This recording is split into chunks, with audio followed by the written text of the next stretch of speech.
temps-là, du milieu de la foule, quelqu'un demanda à Jésus, « Maître, dis à mon frère de partager avec moi notre héritage. » Jésus lui répondit, « Homme, qui donc m'a établi pour être votre juge ou l'arbitre de vos partages ?» Puis s'adressant à tous, « Gardez-vous bien de toute avidité, car la vie de quelqu'un, même dans l'abondance, ne dépend pas de ce qu'il possède. » Et il leur dit cette parabole.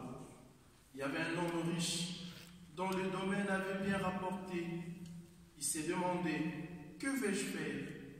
Car je n'ai pas de place pour mettre ma récolte. » Puis il s'est dit, « Voici ce que je veux faire.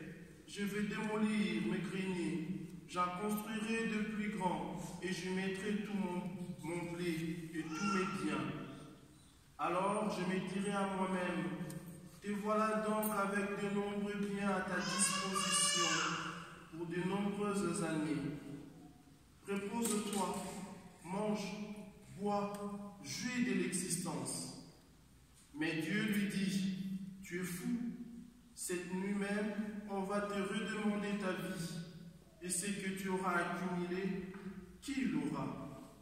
Voilà ce qui arrive à celui qui amasse pour lui-même, au lieu d'être riche en vue des dieux. » Acclamons la parole des dieux. Louange à toi, Seigneur Jésus.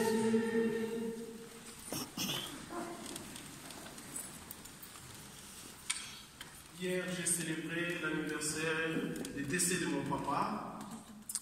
Alors, vous savez bien qu'après les décès d'un parent, après le décès d'une personne, il y a toujours une question d'héritage, ça se pose.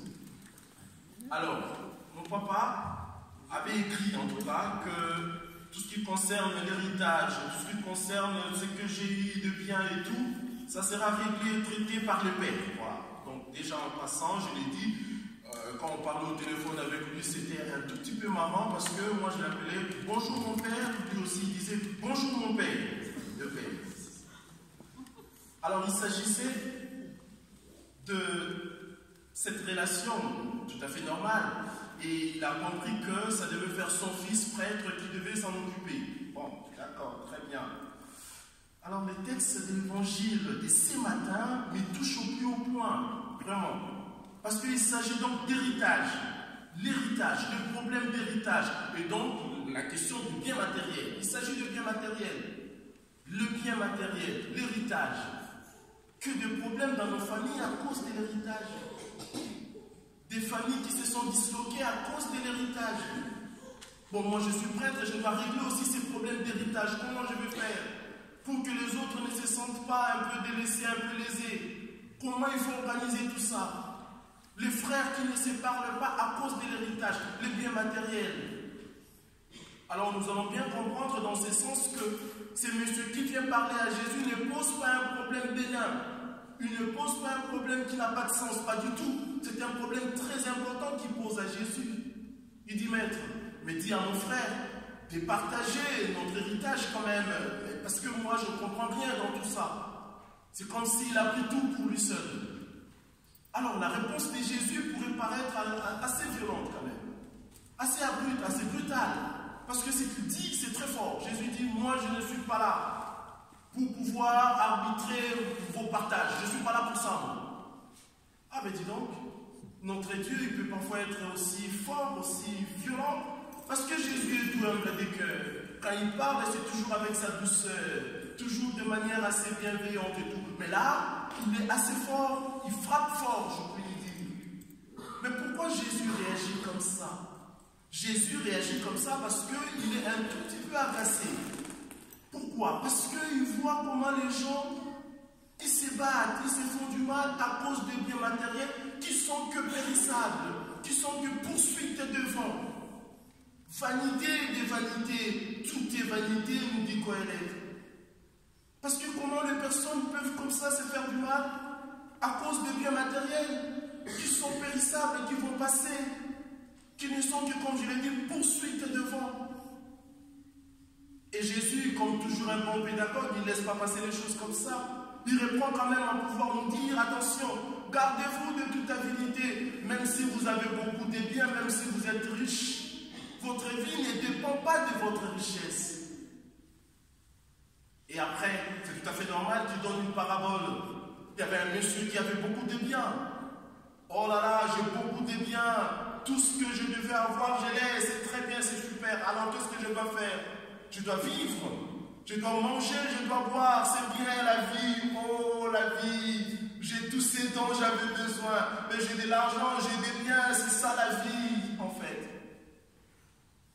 L'homme moderne ressemble vraiment à cette personne, ressemble vraiment à cet homme. Pourquoi? Parce qu'il a l'argent, parce qu'il gère bien les choses, de belles maisons, de belles voitures.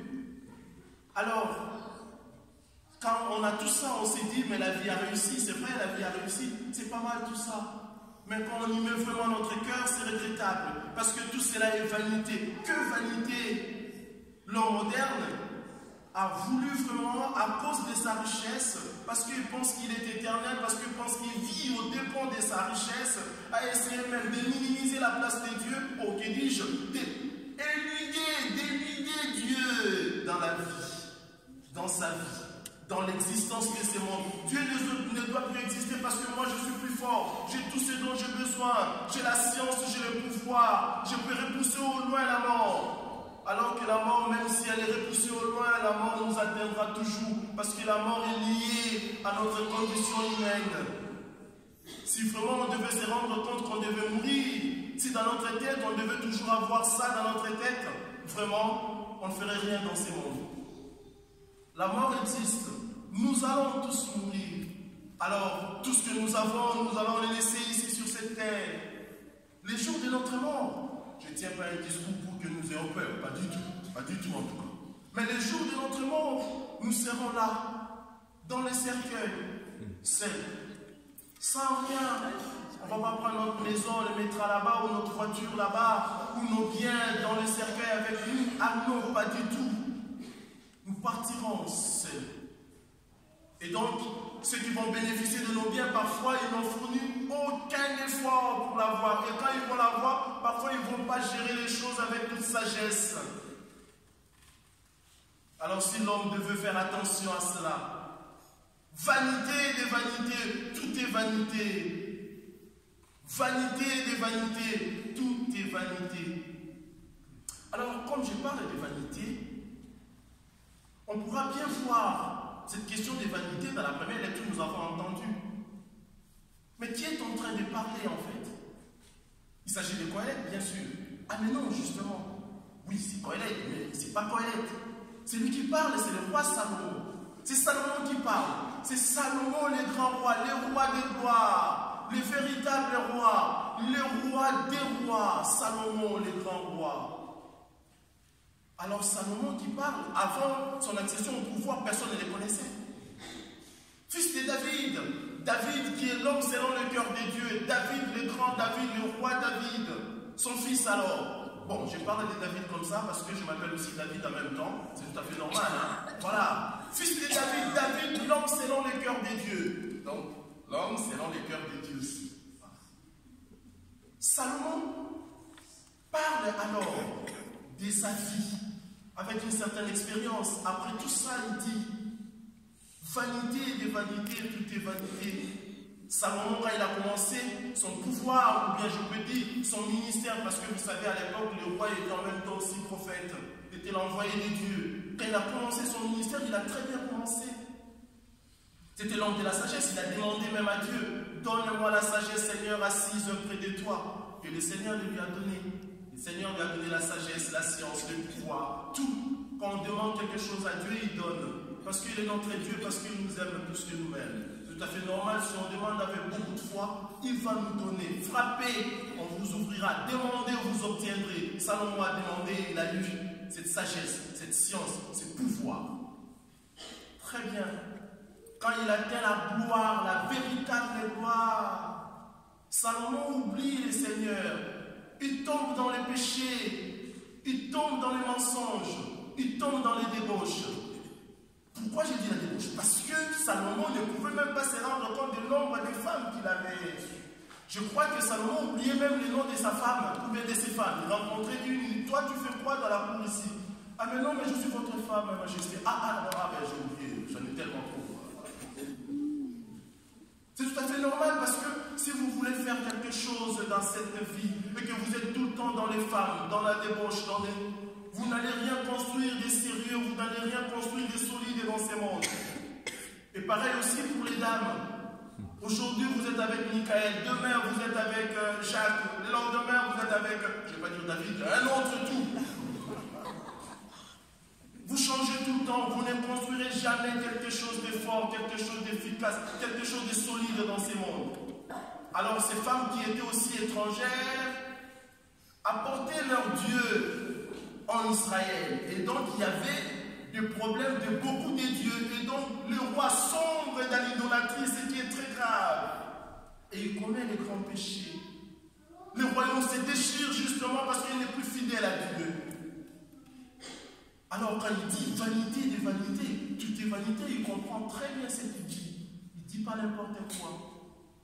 C'est pourquoi j'ai dit cette question d'héritage, c'est une question à laquelle nous devons faire très attention. Souvenez-vous de l'histoire de Johnny Hallyday. Vous avez vu comment les enfants, la famille de Johnny Hallyday étaient transpahutés d'un tribunal à un autre tout le temps. Si vraiment vanité, vanité, tout est vanité, mais pourquoi nous avons tout le temps des problèmes dans nos communautés? Pourquoi nous nous jalousons dans la communauté? Pourquoi tant de méchanceté entre nous? Mais pourquoi? Vanité des vanités, tout est vanité. Alors, si vraiment il faut dire vanité des vanités, tout est vanité, je peux dire que ce discours, c'est un discours de désespoir. C'est bon, on peut s'arrêter là. Bon, vanité des vanités, que devons-nous faire alors? Ah ben non, on ne va pas s'arrêter là. Que devons-nous faire? Vanité des vanités, tout est vanité, d'accord. C'est vrai que nous allons mourir, d'accord. Tout ceci n'est que poursuite devant, d'accord. Mais il y a quelque chose, il y a quelqu'un qui n'est pas poursuite devant. Et c'est quelqu'un, c'est Jésus justement. Jésus n'est pas poursuite devant, pas du tout. En Jésus, on ne dit pas vanité des vanités. Jésus ne passera pas. Les biens de ce monde vont passer. Tout ce que nous avons, les ciels, la terre passeront. Mais Jésus ne passera pas. Je pense que l'héritage que nous devons léguer à nos enfants, à la postérité, c'est la foi en Jésus. Personne ne pourra nous séparer de l'amour du Christ. Jésus est véritablement notre Dieu. Il ne passera jamais. Vous savez, j'ai rencontré une fois un monsieur qui était très malade et qui était très très riche, qui me dit, mon père, on m'a dit, dans une semaine, je vais mourir. Ah, je dis, ben écoutez monsieur, c'est quand même grave ça. Ah ben oui, on m'a dit, les médecins m'ont dit. Mais mon père, vous savez, moi j'ai beaucoup de moyens, j'ai beaucoup d'argent. J'ai engagé des médecins de partout pour que je sois guéri. Mais ça ne marche pas, on m'a dit, dans une semaine, vraiment, c'est fini. Mais mon père, j'ai beaucoup de biens, je me pose des questions pour mes maisons, pour mes voitures, pour mes biens, pour mes comptes en banque. Je fais comment? Je dis, messieurs, vous êtes au lit là, vous allez mourir, mais vous pensez, vous continuez à penser à vos biens. Oh l'homme, il reste agrippé aux biens, mais pourquoi ça? Alors que ça va passer. Quand il va mourir, il n'aura pas ça. Je lui ai dit, monsieur, vous devez croire maintenant en Jésus, qui est Seigneur et Sauveur, qui donne la vraie vie qui ne passe pas. Restez accrochés à Jésus. L'argent, oui, on doit l'avoir, c'est très important. Même l'Église a besoin d'un peu d'argent pour fonctionner, c'est normal. Mais il ne faut pas accorder beaucoup d'importance à l'argent. L'argent doit être vraiment un serviteur et non un Dieu. Ah, pas du tout. Pas du tout, pas du tout, pas du tout.